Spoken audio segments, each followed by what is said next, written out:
বিংশ শতকের দ্বিতীয়ার্ধে যে সামান্য কয়েকটি বই প্রকাশের সঙ্গে সঙ্গে বিপুল জনপ্রিয়তা অর্জন করে এবং পরবর্তীকালের বাংলা সাহিত্যে ক্লাসিক মহিমা অর্জন করেছে, কত অজানারে তাদের একটি। লেখক শঙ্করের জন্ম 7ই ডিসেম্বর 1933। কত অজানারে রচনার শুরু আগস্ট 1953, মাত্র 19 বছর বয়সে। দেশ পত্রিকায় ধারাবাহিক প্রকাশ পরবর্তী বছরে। বস্তুতপক্ষে বিংশ শতকে এত অল্প বয়সে কোনো লেখক বাংলা গদ্য সাহিত্যে এমন বিপুল স্বীকৃতি ও সাফল্য লাভে সমর্থ হননি। এই কাহিনীর প্রধান চরিত্র নোয়েল ফ্রেডরিক বারওয়েল, কলকাতা হাইকোর্টের শেষ ইংরেজ ব্যারিস্টার। প্রথম মহাযুদ্ধের পরবর্তী সময়ে মিলিটারি ডিউটিতে তিনি কলকাতায় আসেন এবং যথাসময়ে হাইকোর্টে আইন ব্যবসা শুরু করেন। তার তিরোধান আগস্ট 1953। ঠিক পরবর্তী মাসে এই কালজয়ী সাহিত্য রচনার শুরু। শুধু বাংলা নয়, বিশ্ব সাহিত্যে কত অজানারের মতো বই যে বেশি রচিত হয়নি তা এখন স্বীকৃতির অপেক্ষা রাখে না। আসসালামু আলাইকুম। গল্পনাশ চ্যানেলের পক্ষ হতে আমি নেহা আপনাদের সকলকে স্বাগত জানাচ্ছি। আমাদের আজকের নিবেদন লেখক শঙ্কর রচিত বাংলার কালজয়ী ক্লাসিক কত অজানারে। আজ পর্ব 1। এর নাম হাইকোর্ট। অবাক হয়ে হাইকোর্টের চূড়োটার দিকে তাকিয়ে আমার মনে হলো, এর নাম হাইকোর্ট। বিভূতিদার মুখের দিকে তাকালাম। বিভূতিদার হাত ধরিয়ে এখানে এসেছি। চাকরি হবে, যাতা চাকরি নয়, সাহেব ব্যারিস্টার, তার কাছে চাকরি। এর আগে তো রাস্তায় ছোটখাটো জিনিস ফেরি করেছি, কিন্তু বাণিজ্যে বসতে লক্ষ্মী মন্ত্র মনে প্রাণে জপ করেও জীবনধারণ যখন প্রায় অসম্ভব হয়ে উঠেছিল, তখন বাণিজ্য দেবীর ভগিনী দেবী সরস্বতী অপ্রত্যাশিতভাবে কৃপা বর্ষণ করলেন।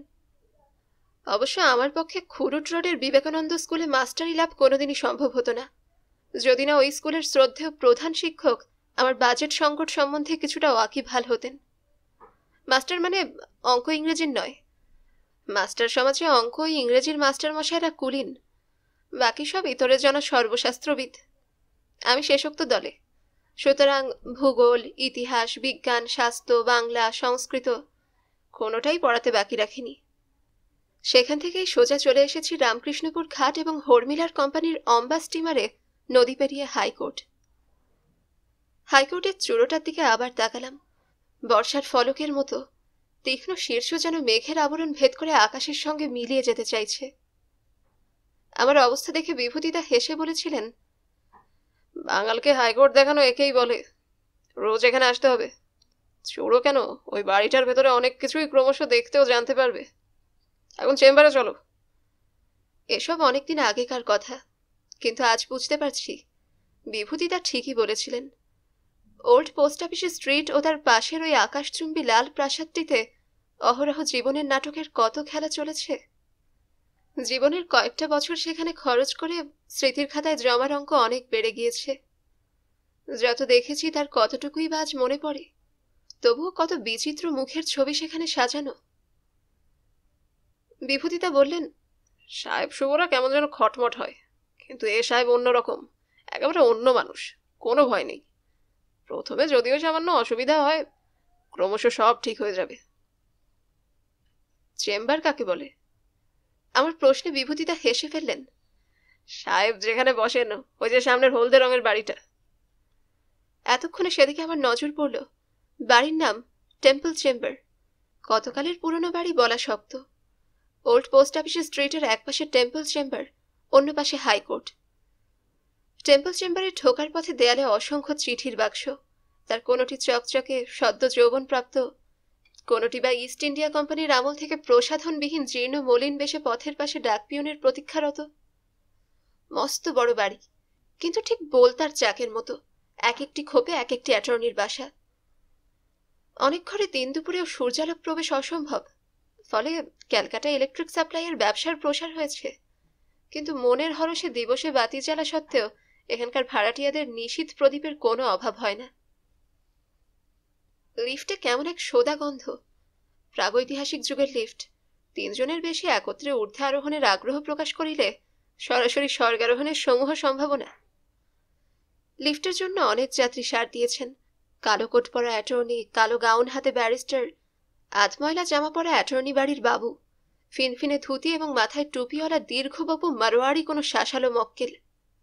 আমার ঠিক সামনে গরদের চাদর গায়ে এক বাঙালি বিধবা, হাতে হরিনামের ঝুলি, কাঁচা সোনার রং।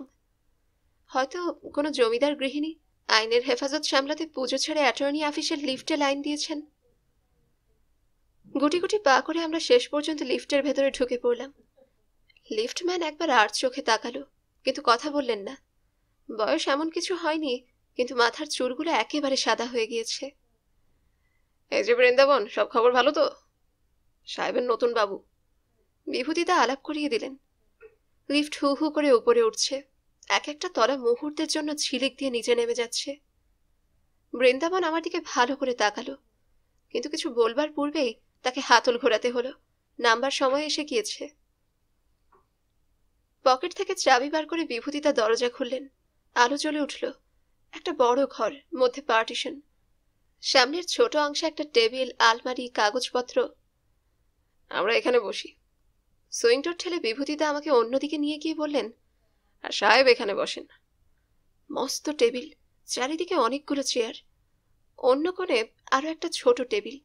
3 দিকের দেয়াল র্যাকে ঢাকা, তাতে অসংখ্য মোটা মোটা আইনের বই।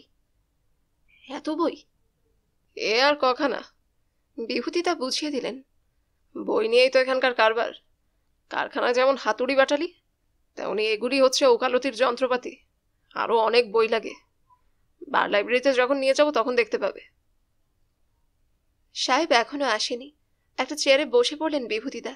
আমাকেও বসতে বলে কেমন দুঃখ ভরা চোখে তাকালেন। তারপর আরম্ভ করলেন নিজের কথা। 16 বছর আগে বিভূতিদা যখন টেম্পল চেম্বারে এসেছিলেন, তখন তার বয়স 20 বছর। 5 টাকা মাইনেতে টেম্পল চেম্বারে এক অ্যাটর্নি অফিসের টাইপিস্ট। লিফটে জাদ্রেল চেহারার এক ইংরেজ ব্যারিস্টারের সঙ্গে অনেকদিন দেখা হয়েছে। বিভূতিদা ভয়ে এক কোণে জড়সড় হয়ে দাঁড়িয়েছেন। অফিস থেকে বেরোবার সময়ও একদিন সাহেবের সঙ্গে চোখাচোখি হয়েছে। তিনি জিজ্ঞেস করেছেন, কি কাজ করো? এক শনিবার 1:30টার সময় বিভূতিদা মেশিন বন্ধ করছিলেন। বেয়ারা এসে বললেন, পাশের ঘরের ব্যারিস্টার সাহেব আপনাকে ডাকছেন। আমার একটা জরুরি টাইপের কাজ করে দিতে পারবে? এখানে টাইপরাইটার রয়েছে। সাহেব জিজ্ঞাসা করলেন। রাজি হয়ে গিয়ে বিভূতিদা এক মনে টাইপ করে যাচ্ছিলেন। হঠাৎই তার কানে গেল, মাই সন, কমলা লেবু খাবে? বিভূতিদা চমকে উঠে দেখলেন সাহেব দাঁড়িয়ে রয়েছেন, তার হাতে একটা কমলা লেবু। বিভূতিদা অবাক। এ আবার কেমন সাহেব? মনিবরা আবার টাইপিস্টের সঙ্গে কমলা লেবু ভাগ করে খায় নাকি? কাজকর্ম শেষ করে চলে যাবার সময় সাহেব তার হাতে একখানা 5 টাকার নোট গুজে দিলেন। তোমার পারিশ্রমিক। আগে আমার তো ভাঙানি নেই। না না, ভাঙানির দরকার নেই, পুরো 5 টাকাটাই দিলাম। বিভূতি তার বিশ্বাস হয় না। 1.5 ঘন্টায় 5 টাকা, এ যে তার 1 মাসের মাইনে। ছুটির পর এমনই কাজ করে মাঝে মাঝে 5 টাকার নোট পেতে লাগলেন বিভূতিদা। শেষ পর্যন্ত সাহেব একদিন জিজ্ঞাসা করলেন, আমার কাছে কাজ করবে? বিভূতিদা এক কথায় রাজি। এমন সুযোগ কে ছাড়ে? দিন কয়েক কাজ করেই কিন্তু বিভূতিদা হাঁপিয়ে উঠলেন।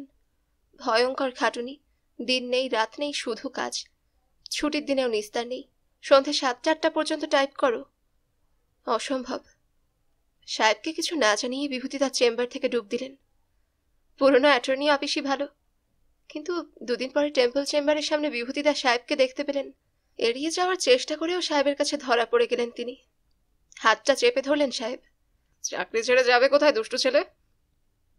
কাচুমাচু মুখে স্কুল পালানো ছেলের মতো সাহেবের পিছু পিছু বিভূতিদা আবার চেম্বারে ফিরে এলেন।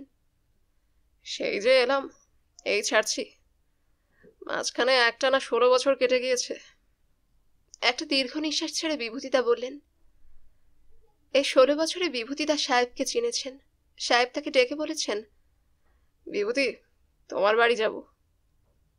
সে কি, আমরা তো বড় নোংরা জায়গায় থাকি। তবুও যাব। সাহেব বাড়ি এসেছেন, পরনে ধুতি চাদর। বাঙালির বাড়ি বাঙালি সাজে যেতে ইচ্ছে হয়েছে তার। ধুতি পরা সোজা নয়, তাই বেল্ট দিয়ে কাপড় পরেছেন সাহেব। শান্তিপুরি ধুতি, গরদের পাঞ্জাবি আর সিল্কের চাদর। তোমার মাদারের সঙ্গে আলাপ করব। ঘোমটা দিয়ে বিভূতির মা এসে দাঁড়িয়েছেন। বলেছেন, ছেলেকে আপনার হাতেই ছেড়ে দিয়েছি। সাহেব আবার এসেছেন মায়ের অসুখের সংবাদ পেয়ে। কিন্তু তার গাড়ি যখন কালীবাড়ুজ্জে লেনের সরু রাস্তা দিয়ে কোনো রকমে দরজার কাছে এসে দাঁড়ালো, তখন সব শেষ। শ্মশান যাত্রীরা তার 8 ঘন্টা আগেই গলির মোড় পেরিয়ে চলে গিয়েছেন। আপিসে বিভূতিদা কেঁদে ফেলেছেন। সাহেব কাঁধে হাত রেখে অন্যদিকে মুখ ফিরিয়েছেন। তোমার মাদারকে প্রতিশ্রুতি দিয়েছিলাম, এখন থেকে তোমাদের দেখাশোনার দায়িত্ব আমার। আরো দিন গিয়েছে, ছোট ভাই বোনদের স্কুল কলেজে পাঠিয়েছে বিভূতিদা। সাহেব খবর নিয়েছেন, বোনের বিয়েতে এসেছেন, জিজ্ঞাসা করেছেন সব ঠিক তো? কালীবাড়ুজ্জে লেনে সাহেব আবার গাড়ি থেকে নেমেছেন, পরনে এবারও ধুতি, কিন্তু তার হাতে ফুলের তোড়া আর মুখে হাসি। বিভূতিদার যে বিয়ে! এমনি করে কোন ফাঁকে বিভূতিদা ও সাহেব দুজনেই ভুলে গিয়েছেন তাদের প্রভু ভৃত্য সম্পর্ক। এ যেন এক সংসারে বাস, এক সূত্রে বাঁধা জীবন। কিন্তু 16 বছর পরে বিভূতিদার মনে হঠাৎ ভয় ধরেছে। বিভূতিদার ছেলেপুলে হয়েছে, সংসারে দায়িত্ব অনেক। সাহেব বেশ বৃদ্ধ হয়েছে, কিন্তু বিভূতিদার সামনে জীবনের অনেকটা অংশ পড়ে রয়েছে। শুনে সাহেবও চিন্তিত হয়ে ঘাড় নেড়েছেন। সত্যিই তো, পার্সোনাল সার্ভিসের এই দোষ। আচ্ছা ঠিক আছে। কয়েক মাসের মধ্যেই ক্লাইভ স্ট্রিটে বিভূতিদার চাকরি জোগাড় করে ফেলেছেন সাহেব। সেই সাহেবকে আমি স্বার্থপরের মতো ছেড়ে চলে যাচ্ছি। তুমি কিন্তু সাহেবকে দেখো। বিভূতিদার চোখে জল। সাহেবকে দেখবে তো? বিভূতিদা আবার জিজ্ঞাসা করলেন। দাঁড়ান, আগে তো ইন্টারভিউ হোক। সাহেব আমাকে পছন্দ করবেন কিনা তারই ঠিক নেই। এমন সময় কয়েক জোড়া জুতোর শব্দ শোনা গেল। সাহেব আসছেন, বিভূতিদা বললেন। কিন্তু আমার যে ইংরেজি আটকে যায়। কোনো ভয় নেই, শুধু গুড মর্নিং বলবে, তারপর আমি আছি। কিন্তু উত্তেজনার বশে আসল সময় আমার মুখ থেকে গুড মর্নিংও বার হলো না, বরং সাহেবই আমাকে গুড মর্নিং জানিয়ে ঘরে ঢুকলেন। পেছনে মোহনচাঁদ ও দেওয়ান সিং, দুই বেয়ারা। কোনো ইংরেজের সঙ্গে আমার জীবনে এই প্রথম সাক্ষাৎ। 6 ফুট লম্বা গোলাপি রঙের দেহ, এই বয়সেও সম্পূর্ণ সোজা, সারা মাথা জুড়ে টাক, সমস্ত মুখটাতে হাসি ছড়িয়ে আছে। বিভূতিদা আমাকে ভেতরে সাহেবের টেবিলের কাছে নিয়ে গেলেন। এই ছেলেটির কথাই বলেছিলাম। অলরাইট, কাজকর্ম সব বুঝিয়ে দিয়েছো তো? না, আগে দেখা না করেই। চোখ দুটো বড় বড় করে ঘাড় নেড়ে খুব গম্ভীরভাবে তিনি বললেন, তাই তো, ঠিক বলেছ।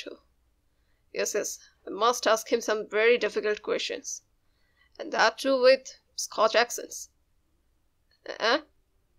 বিভূতিদা ভাবে বুঝলেন, বললেন, না না, সাহেব কিছুই জিজ্ঞাসা করবেন না, এমনি মজা করছেন। নাম জিজ্ঞাসা করলেন সাহেব। পুরো নাম শুনে বললেন, এত বড় নাম আমি বলতে পারবো না, একটা ছোট্ট পোর্টেবল নাম চাই। চোখ বুজে সাহেব নিজেই ভাবতে লাগলেন। ভালো নাম দেওয়া খুব কঠিন কাজ, কিন্তু পেয়ে গেছি। শঙ্কর, এ নামে তোমার কোনো আপত্তি আছে? ওল্ড পোস্ট অফিস স্ট্রিটের জীবনে আমার আসল নামটা সেদিন থেকেই হারিয়ে গিয়েছে। কেউ ডাকে না আমায় সে নামে। পুরনো বেনারসি শাড়ির মতো সেটা বিস্মৃতির বাক্সে কোথায় চাপা পড়ে আছে আমার নিজেরও খোঁজ নেবার আগ্রহ হয় না। পকেট থেকে চাবির রিং বার করে বিভূতিদা আমার হাতে দিলেন। এখন থেকে তোমার সংসার, আমার কাছ থেকে সবকিছু কড়াই গন্ডায় বুঝে নাও। ছোটখাটো কয়েকটা খাতাপত্রের খুঁটিনাটি তিনি বুঝিয়ে দিলেন। চেম্বারে অনেক কিছুই করবার আছে, কিন্তু সেসব ক্রমশ নিজেই বুঝতে পারবে, কোনো ট্রেনিং এর দরকার নেই। সবচেয়ে কাজে লাগবে যে বিদ্যাটা এম.এন. দত্তর শর্ট হ্যান্ড স্কুল থেকেই আয়ত্ত করেছ। কোর্টে কাজ টাজ কম থাকলে সাহেব অনেক সময় চিঠি লিখবেন, সেগুলো যত্ন করে টাইপ করো। শর্ট হ্যান্ড থেকে যে চিঠিটা আমি প্রথম টাইপ করেছিলাম সেটা আজও মনে আছে। খুব আস্তে আস্তে বলছিলেন সাহেব। 8-10 লাইনের চিঠিটা টাইপ করে টেবিলে দিয়ে আসার কিছুক্ষণ পরেই মোহনচাঁদ বললেন, সাহেব আপনাকে ডাকছেন। ভেতরে ঢুকে আর চোখে চিঠিটার দিকে তাকিয়ে আমার কান লাল হয়ে উঠল। 10 লাইনে গোটা 15 ভুল। কিন্তু তিনি কিছুই বললেন না আমাকে। চিঠিটা আবার টাইপ করে এগিয়ে দিলাম। এবার হেসে বললেন, বাহ, সুন্দর হয়েছে। আমি অবাক। এ এক আশ্চর্য যোগাযোগ। আমার সাহেব নাকি কলকাতা হাইকোর্টের শেষ ইংরাজ ব্যারিস্টার। একথা বিভূতিদাই বলেছিলেন। শুধু এই না, আরো অনেক কথাই বলেছিলেন। সে কোন আদ্যিকালের কথা, সুপ্রিম কোর্টের সৃষ্টি হলো লর্ড নর্থের রেগুলেটিং অ্যাক্টে। চাঁদপাল ঘাটের কাছে জাহাজ থেকে জজ সাহেবেরা প্রথম কলিকাতার মাটিতে পা দিলেন। খাস বিলেত থেকে যারা বাংলা মুলুকে এলেন তাদের প্রধান স্যার ইলয়েজা ইম্পে। রাস্তার কাতারে কাতারে দর্শনার্থী কৌতূহলী দেশি লোকের ভিড়। ইম্পে চমকে উঠলেন। বেশিরভাগ লোকের খালি গা ও খালি পা। অন্য জজদের ডেকে তিনি বললেন, ব্রাদার্স, দেখেছো, এদেশের লোকের গায়ে কাপড় নেই, পায়ে মোজা পর্যন্ত জোটে না। আমরা কিন্তু 6 মাসের মধ্যে প্রত্যেককে জুতো আর মোজো পরিয়ে ছাড়বো। তারপর কত 6 মাস কেটে গিয়েছে, এদেশের লোকদের মোজা পরাবার কথা ইম্পে সাহেব একেবারে ভুলে গেলেন। মোজা তো দূরের কথা, পেট পুরে খাবার ব্যবস্থাও হলো না।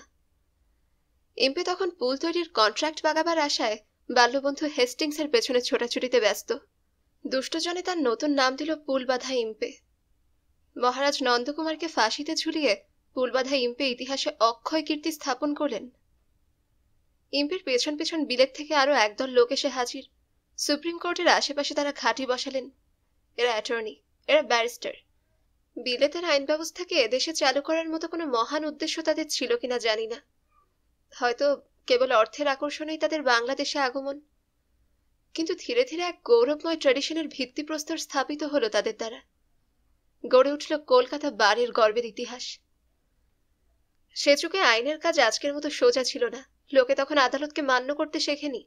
তখন জোরজার মুল্লুক তার। কোর্টে মামলা করে লাভ নেই, কারণ মামলায় জিতলেও অপরপক্ষ আদালতের রায় মানে না, বলে লাঠি থাকতে আদালত কি। আইনজ্ঞরা বুঝলেন একটা কিছু ব্যবস্থা করতেই হবে। লোকে যদি আদালতের আদেশই না মানল, তাহলে কোর্ট খুলে লাভ কি। সেখানে ডাকসাইটের সাহেবদের আইন অমান্যের উৎসাহ নেটিভদের থেকে একটুও কম ছিল না। প্রয়োজন মতো এদেশি লোকদের কাছ থেকে কলা মূলটা ছাড়াও সাহেব শুভরা টাকাপত্তর নিতেন। নিজের এলাকায় তারা এক একটা খুদে হিজ হাইনেস। স্বদেশের সুবোধ সুশীল বালকদের এমন নবাবী মেজাজ দেখে জজরা অবাক। রামচন্দ্র বাড়ুজ্জে নামে এক ভদ্রলোক এসে জানালেন, ধর্মাবতার, বিহারের আলেকজান্ডার ম্যাকেঞ্জি 37,000 টাকা ধার করেছিল অনেকদিন আগে, কিন্তু এখন দেনা শোধ করতে রাজি নন। বিচার করে সুপ্রিম কোর্ট ডিক্রি দিলেন ম্যাকেঞ্জিকে টাকা ফেরত দিতে হবে। ম্যাকেঞ্জি যে সে লোক নন, তিনি বিহারের ম্যাজিস্ট্রেট। খবর শুনে বললেন, এত বড় আস্পর্ধা, আমার নামে ডিক্রি, একটা পয়সাও মিলবে না। সুপ্রিম কোর্টের শেরিফ চললেন বিহারে ম্যাকেঞ্জিকে ধরে আনতে, কিন্তু পথিমধ্যে ছোটখাটো যুদ্ধের ব্যবস্থা। ম্যাকেঞ্জি সাহেবের বারকান্দাজরা তীর ধনুক ঢাল তলোয়ার বন্দুক নিয়ে প্রস্তুত। শেরিফের দলবলের ওপর তারা যে হারে রেড়ে করে ঝাঁপিয়ে পড়ল, তখন যে যেদিক পারে পালালো। সুপ্রিম কোর্টও ছাড়বার পাত্র নন, সম্মানে আঘাত লেগেছে তাদের। সুতরাং শেরিফকে আবার বিহারে পাঠানো হলো, সঙ্গে এবার পুরো সৈন্যবাহিনী। জেনারেল উড আর তার আর্মি প্রয়োজন হলে ম্যাকেঞ্জির সঙ্গে যুদ্ধ করবেন। গতিক সুবিধের নয় দেখে ম্যাকেঞ্জি রামচন্দ্র বাড়ুজ্জের টাকা কড়ায় গন্ডায় ফেরত দিলেন। গোড়া পাঠিয়ে ডিগ্রি জারির প্রয়োজন অবশ্য বেশি দিন রইল না। লোকে ক্রমশ বুঝতে পারল আদালতকে মান্য করলে লাভ ছাড়া লোকসান নেই। টাকা পয়সা জমি জমা নিয়ে লাঠালাঠি হাতাহাতি ছেড়ে তারা কোর্টে আসতে শুরু করলো। দেশে খুন জখমের সংখ্যা অনেক কমল। ফলে লেঠেলদের ব্যবসায় মন্দা পড়ল বটে, কিন্তু সৃষ্টি হলো এক নতুন বুদ্ধিজীবী লেঠেল সম্প্রদায়ের, যারা আইনের লাঠি জ্বালিয়ে জীবন ধারণ করেন। বিদেশ থেকে অসংখ্য জজ ব্যারিস্টার ও অ্যাটর্নি এসে কলকাতার আইন জগতে যোগ দিলেন। তারপর ইতিহাসের রথচক্র কতবার না আবর্তিত হলো। কোথায় গেলেন ওয়ারেন হেস্টিংস আর এলয়েজা ইম্পে, কোথায় গেলেন কর্নওয়াসলি আর ওয়েলেসলি। শেষ পর্যন্ত যারা রাজত্বের পত্তন করলে সেই ইস্ট ইন্ডিয়া কোম্পানিও রইল না। দিনমজুরের গাইতির আঘাতে একদিন সুপ্রিম কোর্টের পুরনো বাড়িটাও কলকাতার বুক থেকে অদৃশ্য হয়ে গেল। ওল্ড পোস্ট অফিসের স্ট্রিটের ধারে নতুন হাইকোর্ট তৈরি হলো, কিন্তু পুরনো ট্রেডিশনের স্রোতে বাধা পড়ল না। বাঘা বাঘা ব্যারিস্টার এলেন হাইকোর্টে, এলেন প্রখ্যাত অ্যাটর্নির দল। ওল্ড পোস্ট অফিসের স্ট্রিটে নতুন করে মাথা তুলে দাঁড়ালো বড় বড় বাড়ি, টেম্পল চেম্বার, লিন্ডলে চেম্বার। অনেক মামলা, অনেক মক্কেল। 100 বছর ধরে গম গম করছে আইনপাড়া। এ পাড়াটি এমন এক আজব জায়গা, বিভূতিদা বলেছিলেন। মক্কেল, জজ সাহেব, উকিল, ব্যারিস্টার, অ্যাটর্নি, এদের ছাড়াও কত রকম লোকের আনাগোনা এখানে। খানিকটা হয়তো জানো, তবু বলে রাখি, বিশেষ করে অ্যাটর্নি ব্যারিস্টারের সম্পর্কটা বাইরের অনেকের জানা নেই। ডুয়াল সিস্টেম বা ওই ধরনের একটা নামও আছে। আদিম বিভাগে মক্কেলের সঙ্গে অ্যাটর্নির প্রথম সম্বন্ধ। হাইকোর্টে মামলা করতে এলে অ্যাটর্নির কাছেই যেতে হবে। অ্যাটর্নি কেসটা ঠিকঠাক করে ফাইল করবেন এবং ব্যারিস্টারকে ব্রিফ পাঠাবেন জজের সামনে মামলা করার জন্য। ব্যারিস্টার কিন্তু মক্কেলের সঙ্গে সোজাসুজি সম্পর্ক রাখতে পারেন না, সব কাজ অ্যাটর্নির মাধ্যমে করতে হবে। বিভূতিদা আরো বললেন, অনেকে ভাবে এ পাড়ায় যত রাজ্যের বেআইনি কাজ হয় উকিলরা মিথ্যে বলে, অ্যাটর্নিরা সুযোগ পেলেই মক্কেলকে শোষে, ভাইয়ে ভাইয়ে মোকদ্দমায় দুজনেই পথে বসে, মাঝখান থেকে অ্যাটর্নিরা কলকাতায় বাড়ি তোলে। কথাগুলো যে সবসময় মিথ্যে তা নয়, কিন্তু সবাই যে চোর ডাকাত তাও নয়। এখানে অনেক মানুষ আছেন যারা জীবনে কোনো মিথ্যার আশ্রয় নেননি, সততাই তাদের জীবনের একমাত্র মূলধন।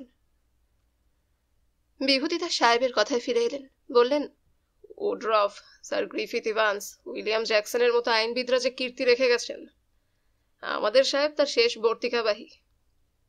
কলকাতা হাইকোর্টের শেষ ইংরেজ ব্যারিস্টার। অষ্টাদশ শতাব্দীতে যার শুরু, বিংশ শতাব্দীর মধ্যাহ্নে তার অবসান।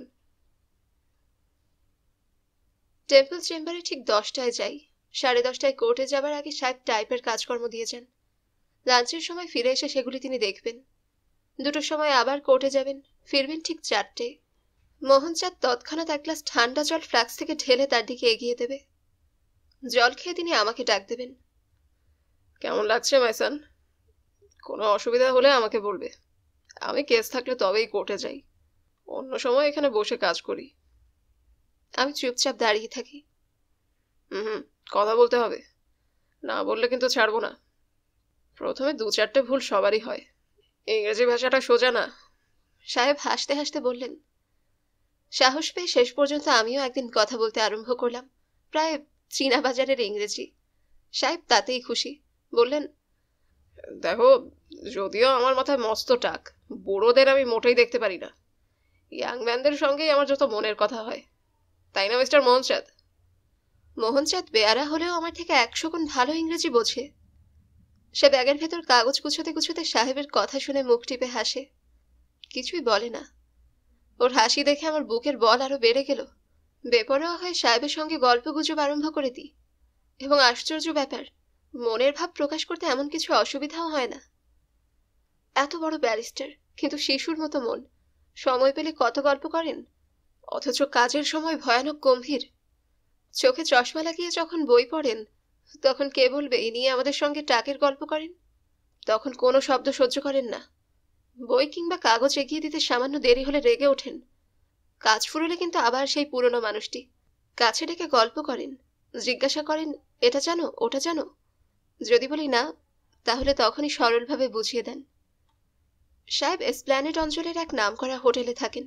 তার গাড়িতে ছুটির পর রোজ সেখানে যাই, চা পান আনতে সামান্য বিশ্রাম, তারপর 2-একটা চিঠি টাইপ করে হোটেল থেকে বেরিয়ে পড়ি।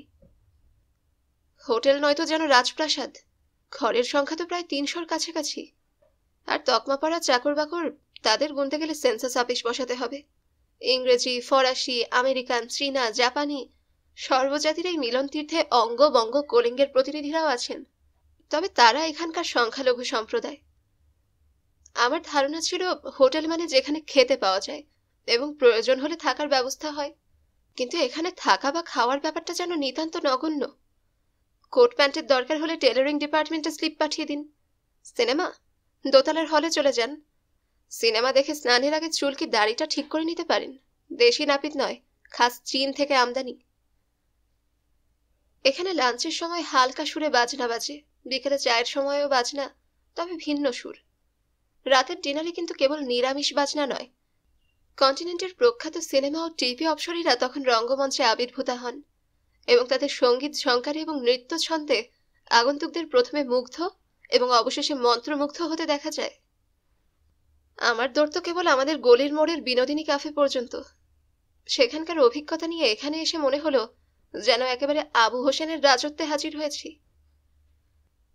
গেট পেরিয়ে হোটেলের ভেতরে ঢোকার প্রথম অভিজ্ঞতা শীতাতপ নিয়ন্ত্রিত যন্ত্রের এক ঝলক ঠান্ডা হাওয়া, এরপরে চোখ ঝলসানো লাউঞ্জ, পুরো কার্পেটে ঢাকা মেঝের ওপর কতগুলো সোফা, পাশেই ছোট ছোট টিপের ওপর একরাশ বিলিতি ছবিওয়ালা ম্যাগাজিন।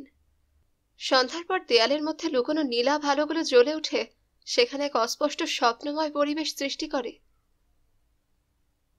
আমার দৃষ্টি ইদানিং রোজই লাউঞ্জের কোণের দিকে বসা একটা মেয়ের দিকে পড়ে।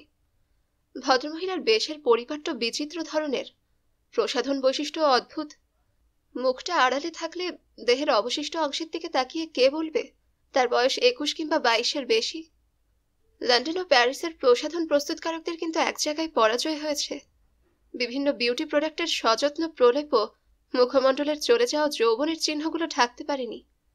বুঝতে কষ্ট হয় না যে বসন্ত নেই, তবে সে বসন্তের বিদায় উৎসব 10 নাকি 20 বছর আগে সম্পন্ন হয়েছে অনভ্যস্ত চোখ দিয়ে হিসাব করতে পারলাম না।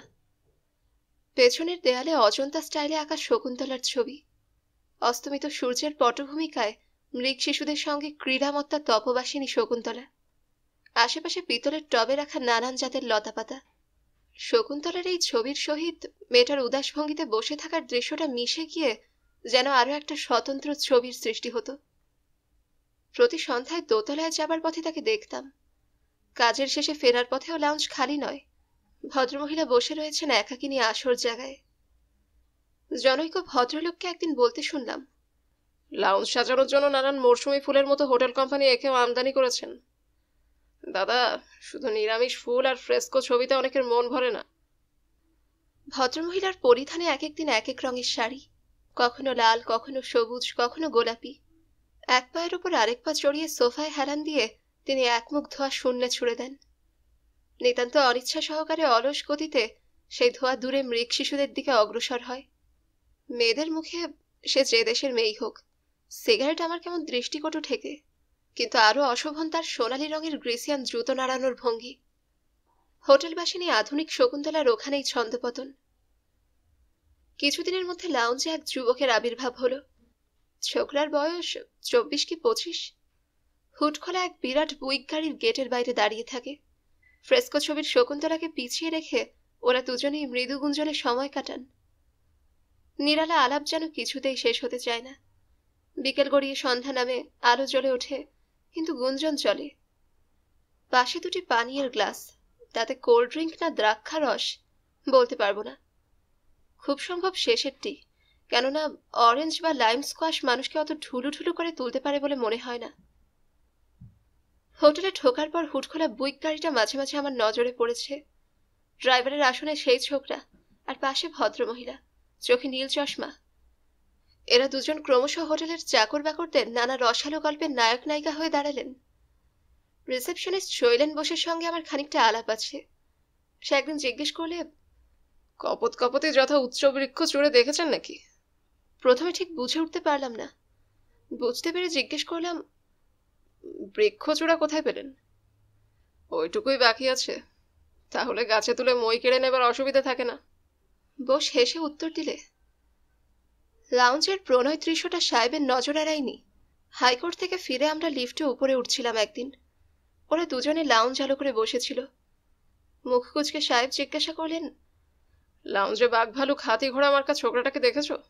বুইক গাড়ির মালিক যুবকটা সর্বদা কিম্ভূত কিমাকার জানোয়ারের ছবিওয়ালা বুশ শার্ট পরেন। সাহেব মুখটা আরো কুঞ্চিত করে বললেন, ছেলেটা ভদ্রমহিলাকে দিদিমা না বলুক, সহজেই মাতৃস্থানীয় কোনো সম্বোধন করতে পারে। দুজনের বয়সের অসমতা সত্যি অত্যন্ত দৃষ্টিকটু। তাদের প্রকাশ্য প্রেমালাপও প্রায় শালীনতার সীমা অতিক্রম করে। সোফায় দুজনের মধ্যে দূরত্ব কমতে কমতে শূন্যে এসে ঠেকে। ফিসফিস কথা চলে। ভদ্রমহিলা যেন ক্লান্ত হয়ে নিজের মাথাটা বুশ শার্ট পরা ছোকরাটার দিকে এগিয়ে দেন। তারপর কোনো সময় হঠাৎ লাফিয়ে উঠে পড়ে অবিন্যস্ত বেশবাস ঠিক করে নেন। তারপর হাতে হাত দিয়ে দুজনকে বাড়ির দিকে চলে যেতে দেখা যায়। আমার অশোভন কৌতূহলটা দমনের যথাসাধ্য চেষ্টা করেও ব্যর্থ হয়েছি। সংযমের লাগাম প্রাণপণে টেনে রেখেও প্রতিবার দোতলায় যাবার পথে লাউঞ্জের দিকে দৃষ্টিপাতের লোভটা সংবরণ করতে পারিনি। মেম সাহেব আপনাকে ডাকছেন। লাউঞ্জ পেরিয়ে লিফটে উঠতে যাচ্ছি, হঠাৎ বাধা পড়ল। সামনে বেয়ারা দাঁড়িয়ে রয়েছে। আশ্চর্য হয়ে বললাম, তুমি বুঝতে ভুল করেছো, নিশ্চয়ই আমাকে নয়। বেয়ারা ঘাড় নেড়ে বলল, আগে আপনাকেই ডাকছেন। বাধ্য হয়েই লাউঞ্জে ফিরতে হলো। শকুন্তলার ছবির সামনে তিনি বসে আছেন। সামনে এসে দাঁড়ালাম। এত নিকটে থেকে পূর্বে তাকে দেখিনি। দূর থেকে যাকে এত উজ্জ্বল দেখায়, কাছে এসে তাকে কিন্তু বড় নিষ্প্রভ মনে হলো। ডান হাতের আঙুলের বিশাল আংটি সমেত সিগারেটটা তিনি ছাইদানিতে ঝাড়লেন। আংটির লাল পাথর জলজল করে উঠল। সিগারেটে আরো একটা লম্বা টান দিয়ে আমার দিকে দৃষ্টি হানলেন ভদ্রমহিলা। সাহেবের নাম করে জিজ্ঞাসা করলেন আমি তার কাছে কাজ করি কিনা। স্বরে অদ্ভুত মিষ্টতা। অনেক মহিলার মুখে ইংরেজি শুনেছি, কিন্তু স্বরের মধ্যে এমন সুরের উপস্থিতি সচরাচর কানে আসে না। উত্তর দিলাম, হ্যাঁ। আপনি কি খুব ব্যস্ত আছেন? বললাম। না না, আপনার কোনো উপকারে লাগলে আনন্দিত হব। সিগারেট ছাইদানে নিক্ষেপ করে ভদ্রমহিলা প্রথমে সন্ত্রস্তভাবে চারিদিকে তাকিয়ে নিলেন। যথাসম্ভব আস্তে বললেন, দেখুন, আমি একটু বিপদে পড়েছি। আপনার সাহেবের সঙ্গে দেখা করা বিশেষ প্রয়োজন। কখন তার সঙ্গে দেখা হতে পারে? সেদিন দেখা হওয়া কোনো ক্রমে সম্ভব নয়। অন্য একটা কেসে সাহেব ব্যস্ত থাকবেন, তাই ওকে পরের দিন সন্ধেবেলায় সাহেবের ঘরে আসতে বললাম। শর্ট হ্যান্ডের খাতা নিয়ে সাহেবের পাশে বসে আছি আমি। সামনের চেয়ারে ভদ্রমহিলা মেঝের দিকে ঘাড় নিচু করে তাকিয়ে রয়েছেন। বোধ করি লজ্জা কাটিয়ে উঠতে পারছেন না। সাহেবের ঠোঁটে এক টুকরো হাসি দেখতে পেলাম। প্রথম দর্শনে কোনো মক্কেলই সংকোচের বাধা কাটিয়ে উঠতে পারে না। টেম্পল চেম্বারে এ দৃশ্য তাকে বহুবার দেখতে হয়েছে। যথারীতি অভিবাদন বিনিময়ের পর সাহেব বললেন, দেখুন, ডাক্তার আর উকিলের কাছে রোগ গোপন করতে নেই। তারপরে আমাকে দেখিয়ে বললেন, ইনি আমার স্টেনোগ্রাফার। এর সামনে নিঃসংকোচে আপনার বক্তব্য বলতে পারেন। না না, সে তো বটেই। ঘরের চারিদিকে দ্রুত দৃষ্টি নিক্ষেপ করে আধো আধো স্বরে ভাঙা ইংরেজিতে ভদ্রমহিলা উত্তর দিলেন। একেবারে গোড়া থেকে বলাই বোধহয় ভালো। তিনি আবার থামলেন। নিশ্চয়ই। সে এক বিরাট কাহিনী। তার আগে আপনার নামটা বলুন, আমার স্টেনোগ্রাফার লিখে নেবে। নাম পরে হবে, আগে আমার কাহিনী। নোটবইয়ের অনেকগুলি পাতা সেদিন ভরে গিয়েছিল। মন্ত্রমুগ্ধের মতো শুনেছিলাম এক বেদনা বিধুর পঙ্কিল জীবনের ইতিবৃত্ত। বলতে বলতে কখনো তার গলা কেঁপে উঠল, কখনো লজ্জায় দুটো হাত দিয়ে নিজের মুখ চেপে ধরলেন, আবার কখনো বা নিজের আবেগ সংযত রাখতে না পেরে ফুপিয়ে কেঁদে উঠলেন তিনি। ভারতবর্ষে নয়, লেবাননের এক খ্রিস্টান পরিবারে মেরিয়ান স্টুয়ার্টের জন্ম। বাবাকে মনে পড়ে না, খুব ছোটবেলায় তিনি মারা গিয়েছেন। মাই সব। মেয়েকে মানুষ করার জন্য মাকে রোজগার করতে নামতে হয়েছিল, এবং বহু ক্ষেত্রে যা হয় সেই জীবিকা যা কোনো সমাজে কোনো সময়ই সম্মানজনক পরিগণিত হয় না। কিন্তু মেয়েকে তিনি সে পথে নিয়ে আসতে চাননি। মেয়ে তার দেখতে শুনতে খারাপ নন, তাই আশা ছিল ভালো জামাই নিশ্চয়ই জুটে যাবে এবং তিনি হাত পা ছাড়া হয়ে বাঁচবেন। মেরিয়নের মা মেয়ের বর জোগাড়ের কাজ যত সহজ মনে করেছিলেন, আসলে সেটি তত সহজ নয়। মেয়ের সঙ্গে ঘুরবার, সিনেমা বা ক্যাফেতে নিয়ে যাওয়ার মতো ছেলে ছোকরার অভাব হচ্ছিল না, কিন্তু তাই বলে যে তাদের মধ্যে কেউ খামোখা বিয়ের প্রস্তাব করে বসবে এমন সেন্টিমেন্টাল লোক ওদেশে জন্মায়নি। মেয়েটিকে 23 ছাড়িয়ে 24-এ পা দিয়েছে। স্বজাতি পাত্রের আশা ত্যাগ করে মেরিয়নের মা শেষ পর্যন্ত বাইরের পাত্র সন্ধান করতে মনস্থ করলেন। ক্যাপ্টেন হাওয়ার্ড নামে ব্রিটিশ সৈন্যবাহিনীর এক ছোকরাকে অবশেষে মেরিয়ানের মা জামাই করতে পারলেন। বিয়ের পর কয়েক বছর মন্দ কাটল না। এ শহর থেকে ও শহর মেরিয়ন হাওয়ার্ড স্বামীর সঙ্গে ঘুরে বেড়ায়। ক্যাপ্টেন হাওয়ার্ড আদর করে বলেন, মেরি, আর্মিতে চাকরি নিয়ে সারা দুনিয়া ঘুরেছি, কিন্তু কোনো মেয়েই আমার চোখে রঙের পরশ লাগাতে পারল না। পারবে কি করে? আমার বরাত যে বাধা রয়েছে লেবাননের এক ভারী দুষ্টু মেয়ের সঙ্গে। কপট রাগে মেরিয়ন মুখ ফিরিয়ে নেয়। খুব হয়েছে, অমন করে আর নিজের দাম বাড়াতে হবে না। তোমার তুলনায় যে আমি কিছুই নই তা আমার জানা আছে। হাওয়ার্ডের পেশিবহুল হাতটিকে সে নিজের দিকে টেনে নিয়ে খেলা করে। দিনগুলি বেশ কেটে যায়। স্বামী গর্বে গর্বিণী মেয়ের দিন কি খারাপ কাটে? হাওয়ার্ডের স্বাচ্ছন্দ্যের জন্য মেরিয়নের সদাই চিন্তা। চাকরদের উপর নির্ভর না করে স্বামীর অনেক কাজ সে নিজেই করে। হাওয়ার্ড বলে, নিজে এত পরিশ্রম করো কেন? আরো একটা চাকর রাখো। অনর্থক খরচ বাড়িয়ে লাভ নেই, মেরিয়ন উত্তর দেয়। ডিসেম্বরের মাঝামাঝি দিন সেটা। সূর্য ডোবার কিছু আগে লনে বসে ওরা দুজনে চা খাচ্ছিল। এমন সময় ক্যাপ্টেনের নামে একটা টেলিগ্রাম হাজির। খামছিড়ে টেলিগ্রামের ওপর একবার দৃষ্টিপাত করে সেটা পকেটে মুড়ে রাখল হাওয়ার্ড। হাসির ফোয়ারায় বাধা পড়ে। ক্যাপ্টেন গম্ভীর হয়ে উঠলেন। কি লিখেছে? নিশ্চয়ই দুঃসংবাদ। একরকম জোর করেই মেরিয়ন টেলিগ্রামটা ছিনিয়ে নিল। বিলেতে বদলির হুকুম এসেছে। এ তো সুখবর। ইংল্যান্ড কিন্তু আমার খুব ভালো লাগবে, তুমি দেখে নিও। মেরিয়নের আনন্দ উছলে পড়ছিল, কিন্তু হাওয়ার্ডের মুখ আরো কালো হয়ে উঠল। উত্তর না দিয়ে ক্যাপ্টেন সাহেব চেয়ার ছেড়ে ভেতরে চলে গেল। হাওয়ার্ডের দুশ্চিন্তার কারণ তখনও মেরিয়নের কাছে অজ্ঞাত থাকলেও প্রকাশ হতে দেরি লাগলো না। মেরিয়নের পাসপোর্ট মিলবে না। আইনের চোখে সে বিবাহিতা স্ত্রী নয়। যে আসল মিসেস হাওয়ার্ড সে তো 1 ঘন্টা ছেলেপুলে নিয়ে নটিংহামশায়ারে ঘরকন্যা করছেন। চমকে উঠেছিল মেরিয়ন। বিস্ময়ে হাওয়ার্ডের দিকে অনেকক্ষণ তাকিয়ে থাকলেও সে কোনো কথা বলতে পারেনি। বন্ধু বান্ধবরা উপদেশ দিলেন, জোচ্চর মিথ্যাবাদী শয়তানটাকে সহজে ছেড়ো না। ইংরেজদের আইনে এক স্ত্রী বর্তমানে আরেক বিবাহ দণ্ডনীয় অপরাধ। বাচ্চাধন ভেবেছে কি? ওকে জেলে পাঠাও, আর সঙ্গে সঙ্গে আদালতে একটা ক্ষতিপূরণের মামলাও লাগাও। কিন্তু রাজি হলো না মেরিয়ন। যে ক্ষতি তার হয়েছে তা কেউ পূরণ করতে পারবে না। কোর্টে গিয়ে আর কি হবে? মেরিয়নের জীবননাট্য থেকে ক্যাপ্টেন হাওয়ার্ড বিদায় নিল। এখন আর ক্যাপ্টেনের স্ত্রী রূপে তার পরিচয় নেই।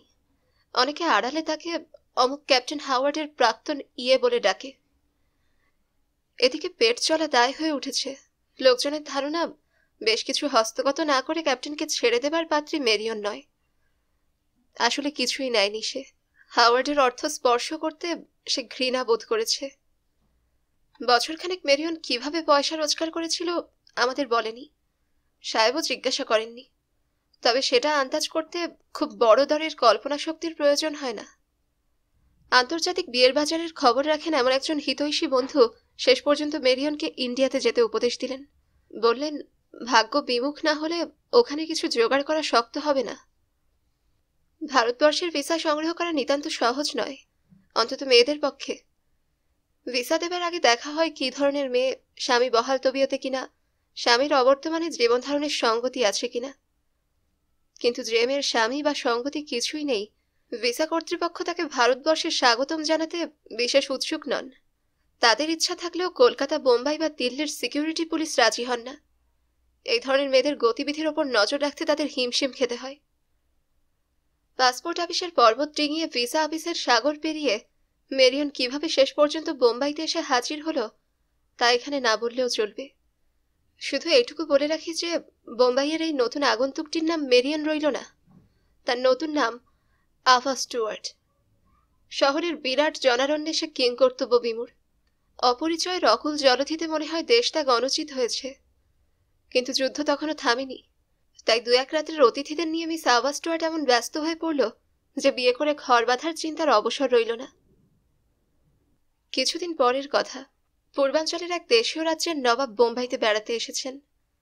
রাজরাজেরারা কখনো একা আসেন না।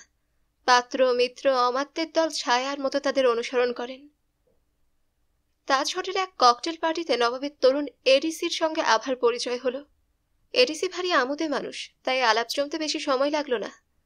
নোটবুকে তিনি নতুন বান্ধবীর ঠিকানাটাও লিখে নিলেন। আভা স্টুয়ার্টের ঘরে তার পদধূলি প্রায় পড়তে আরম্ভ করলো। তরুণ এডিসি হৃদয় দিয়ে ফেললেন লেবাননের এই মেয়েটিকে। বয়সে আভা সামান্য বড়ই হবে, কিন্তু তাতে কি আসে যায়? বাধা আছে, তবে অন্য ধরনের। নিজের নখগুলোর দিকে সযত্ন নজর দিতে দিতে ক্যাপ্টেন মহিউদ্দিন একদিন বললেন, আভা, আমরা যে মুসলমান, বাপ পিতামহের ধর্ম, তাছাড়া মুসলমানের রাজ্যে চাকরি করি।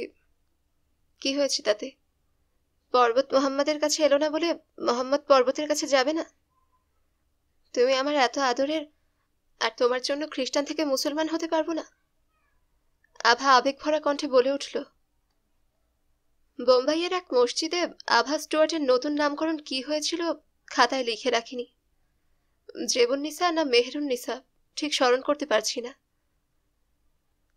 নবপরিণীতা বধূ নিয়ে এডিসি নবাবের রাজধানীতে ফিরে এলেন। এডিসির বাংলা একটা ছোটখাটো প্রাসাদ, পরিপাটি করে সাজানো। মহিউদ্দিন মৃদু হেসে বললেন, এই তোমার রাজত্ব বেগম সাহেবা, এখানকার সর্বময় কর্তৃত্ব তোমার। নববধূর সলজ্জ হাসিতে মহিউদ্দিন ধন্য মনে করেন নিজেকে। নতুন পরিবেশও ভালো লাগছে আভার। ভালো লাগবে না কেন?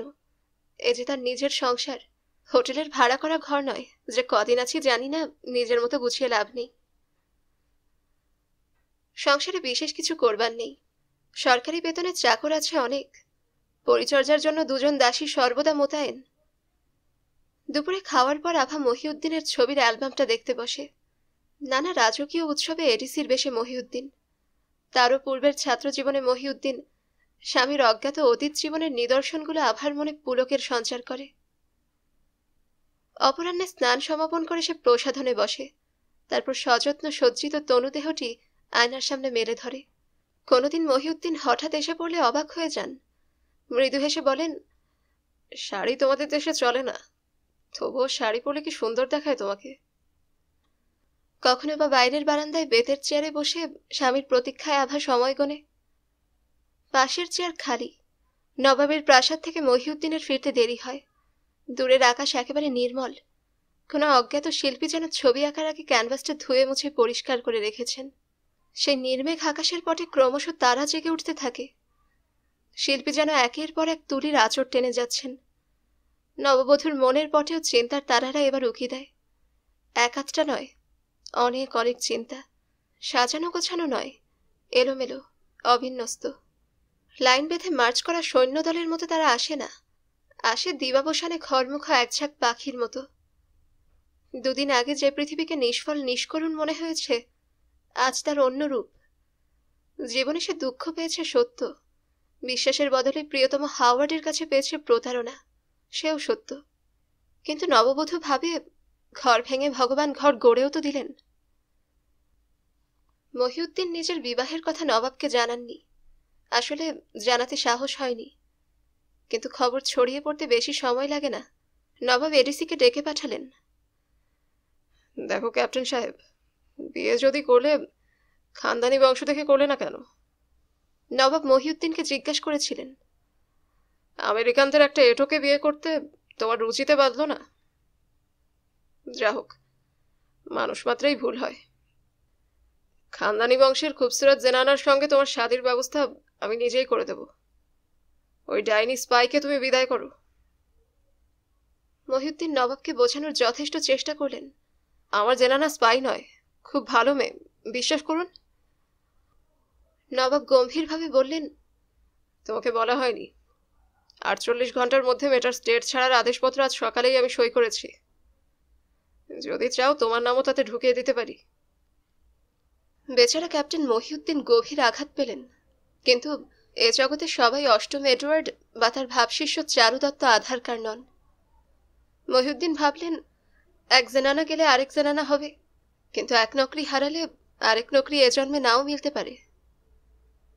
বাড়ি ফিরে মহিউদ্দিন স্ত্রীকে ডেকে বললেন, ডার্লিং, মনটা ভালো না। কত স্বপ্ন দেখেছিলাম তোমাকে নিয়ে ঘর বাঁধবো। নবাব কিন্তু সব ভেস্তে দিলেন। নবাবের সঙ্গে সাক্ষাৎকারের বিস্তারিত বর্ণনা দিলেন মহিউদ্দিন। অনেক বোঝাবার চেষ্টা করলাম, কিছুই হলো না। ঢোক গিললেন তিনি। কিন্তু ভেবে দেখলাম নকরি ছাড়া চলে না। একটু থেমে দীর্ঘ নিঃশ্বাস নিলেন মহিউদ্দিন। ডার্লিং, যেখানেই থাকো, আমার দিলে শুকতারার মতো তুমি সর্বদা জেগে থাকবে। সেদিন রাত্রে মহিউদ্দিন স্টেশন পর্যন্ত আসতে সাহস করেননি, কিন্তু চাকত মারফত দুটো খাম পাঠিয়েছিলেন। একটাতে একখানা উকিলের চিঠি। মহাশয়া, এত দ্বারা আপনাকে জানাইতেছি যে আমার মক্কেল ক্যাপ্টেন মহিউদ্দিন খাঁ দুজন গণ্যমান্য সাক্ষীর উপস্থিতিতে পবিত্র ইসলামের অনুশাসন অনুযায়ী 3 বার তালাক উচ্চারণ করিয়া আপনাকে তালাক দিয়েছেন। ইতি। অন্যখানে 50খানা 10 টাকার নোট, সঙ্গে এক টুকরো কাগজ, তাতে লেখা, পাথেয় রূপে পাঠালাম। এবার কেন্দ্র কলকাতা। লেবাননের একটা মেয়ে কলকাতায় এসে দাঁড়ালো। চোখে তার ঘর বাঁধার স্বপ্ন। কলকাতার জীবনের দীর্ঘ বিবরণ দিয়ে লাভ নেই। হোটেলের লাউঞ্জে তাকে আমরা পূর্বেই দেখেছি। বর্তমানে একটা বিবাহের প্রস্তাব এসেছে। পানি প্রার্থী আর কেউ নয়, ওই জংলা বুশশার্ট পরা ছোকরাটা। ছোকরার পরিচয় জানা ছিল না। কোনো ধনী ব্যবসায়ীর বিপদগামী পুত্র সন্তান ভেবেছিলাম। জানলাম উনি একটা বিখ্যাত দেশীয় রাজ্যের রাজপুত্র। ধরুন রাজ্যটির নাম চন্দ্রগড়। যুবরাজ আমাকে বিয়ে করতে চান। আভা থামল। সলজ্জ দৃষ্টিহীন সে আবারও বলল, আমিও যুবরাজকে পেতে চাই। তার কথা কেমন বেসুরো মনে হলেও সে স্বরে ছিল অদম্য আত্মপ্রত্যয়। জীবন খেলায় বারবার যারা প্রবঞ্চিত ও পরাজিত হয়, বোধ করি ভগবান তাদেরই এমন মনোবল দিয়ে থাকেন। এতক্ষণ এক নিঃশ্বাসে শুনে যাচ্ছিলাম আভা স্টুয়ার্টের কাহিনী। সত্যি বলতে বিশ্বাস হয় না। ভালো করে চেয়ে দেখলাম ওর মুখের দিকে। বাগদত্তা সুলভ নম্র আভা ছড়িয়ে রয়েছে সমস্ত মুখটিতে। মেঘের আড়াল থেকে সূর্য যেন কয়েক মুহূর্তের জন্য দর্শন দিচ্ছেন। আসছে শনিবার এক মিশন আমাকে হিন্দু ধর্মে দীক্ষা দেবে। ওই সন্ধ্যায় আমাদের বিয়ে। চোখ থেকে চশমা খুলে রাখতে রাখতে সাহেব জিজ্ঞাসা করলেন, আমার কাছে আসার উদ্দেশ্য কি এবার বলুন। যুবরাজের বাবার এই বিয়েতে মত নেই। অবশ্য তিনি এখনো জানেন না যে আসছে শনিবার আমাদের বিয়ে। কাউকে আজকাল সম্পূর্ণ বিশ্বাস করতে পারি না। কিন্তু কিছুদিন পরে বাবার চাপে যুবরাজ যদি এই বিয়ে অস্বীকার করেন, তখন এখন থেকে তার জন্য কি করতে পারি? আরেকটা কথা, যুবরাজ আমাকে খ্রিস্টান বলে জানেন, কিন্তু বর্তমানে আমি খ্রিস্টান নাকি মুসলমান? আভা স্টুয়ার্টের স্বর কিরকম বেসুরো শোনালো। আইনজ্ঞের কাছে এগুলো এমন কিছু কঠিন প্রশ্ন নয়। সাহেব বললেন, প্রথমত, বিয়ের পর মিশনের কাছ থেকে সার্টিফিকেট নিতে ভুলবেন না। বিবাহ প্রমাণের জন্য সেটাই হবে ভবিষ্যতে আপনার সবচেয়ে নির্ভরযোগ্য দলিল। আর আপনি যখন হিন্দু ধর্ম গ্রহণ করছেন, তখন আসলে আপনি খ্রিস্টান না মুসলমান কিছু আসে যায় না। আপাতত এই আমার উপদেশ। ভবিষ্যতে নতুন কিছু ঘটলে আমার সাহায্য সম্বন্ধে নিঃসন্দেহ থাকতে পারেন। আভা স্টুয়ার্ট বেরিয়ে যাওয়ার পরও সাহেব কিছুক্ষণ নির্বাক রইলেন। অভিজ্ঞতার দপ্তরখানায় যে নতুন ঘটনাটা জমা হলো, সেটিকে খুব সম্ভব মনের দপ্তরখানায় সাজিয়ে রাখছিলেন। সামান্য হেসে আমার কাঁধে একটা চাপড় দিয়ে তিনি বললেন, আশ্চর্য লাগছে তোমার, তাই না? একটু থেমে আবার বললেন, তোমার জীবনের এই তো শুরু। চোখ আর কান দুটোকে একটু সজাগ রাখো। দুনিয়ার অনেক বিচিত্র পদার্থের দেখা পাবে। হ্যাঁ বা না কিছু না বলে স্থির হয়ে বসে রইলাম। তোমাদের পরিবারে বিয়ের কয়েকদিন আগেই মেয়েকে নিয়ে নানান উৎসব পড়ে যায়। আমাদের দেশেও তাই। কি যেন চিন্তা করতে করতে সাহেব বলে যাচ্ছিলেন, মেয়ে তখন ভাবে কত ভাগ্যবতী সে, তাকে কেন্দ্র করেই যত কিছু উৎসব। কিন্তু যে মেয়েকে নিজের বিয়ের জোগাড় নিজেই করতে হয়, আইনের পরামর্শ নিতে আমাদের কাছে ছুটে আসতে হয়, সে। পরের রবিবার বেশি কাজ থাকায় আমাকে হোটেলে আসতে হয়েছিল। ছুটির দিনে সাহেব অন্য প্রকৃতির হয়ে যান। ব্যারিস্টারের কালো গাউনের ভেতরে লুকোনো সদা হাস্যময় রসিক মনটা রবিবার সুযোগ পেলে খোলস ছেড়ে বেরিয়ে আসে। সেদিন যত না কাজ, তার অনেক বেশি গল্প হয়। ইংরেজের কাছে কাজ আর আড্ডার ভাসুর ভাদ্যর বউ সম্পর্ক। সাহেব রসিকতা করে বলেছিলেন, ইংরেজ যেখানে আপিস খুলে তার 5 মাইলের মধ্যে কোনো ক্লাবের নামগন্ধ থাকে না। রবিবারে আমি কিন্তু পুরো ফরাসি। ওদের যে ঘরে আপিস, সেই ঘরেই আধখানা পর্দা টাঙিয়ে আড্ডা জমাবার ব্যবস্থা। বিকেলে চায়ের টেবিলে সাহেব গল্প বলছিলেন, আমি শুনছিলাম।